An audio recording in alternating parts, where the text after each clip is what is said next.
So sometimes telling a good story and telling good history are at odds, and for journalists and historians, it can be pretty tempting to embellish a little bit here, drop a detail or two there, and events that get this treatment become a jumble of truth and fiction. Minor moments take on mythical proportions, and major details are left to be rediscovered by later generations. In St. Louis history, a great example of this involves an 1842 duel involving future U.S. President Abraham Lincoln. It could be called the most famous duel that never happened. It is true that Lincoln was challenged to a duel. The young politician had publicly shamed a rival, Illinois State Auditor James Shields. He wrote a series of newspaper letters signed under the pen name of Rebecca.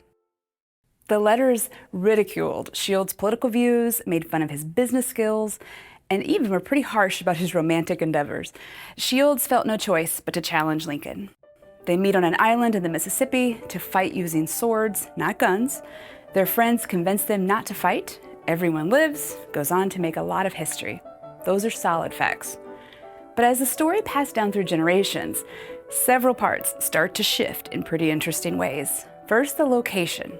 You'll easily find lots of reports that it happened on St. Louis's infamous Bloody Island, a well-known spot for dueling. But in reality, it took place 25 miles away, just outside of Alton, on the less dramatically named Sunflower Island.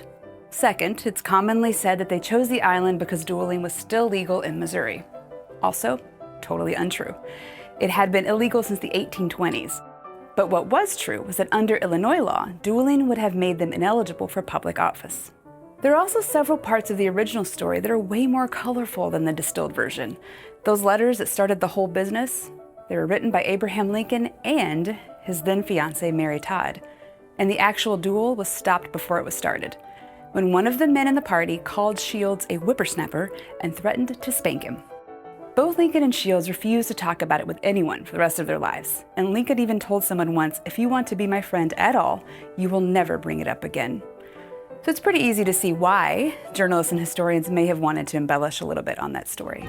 To learn more about the Missouri Historical Society, visit mohistory.org.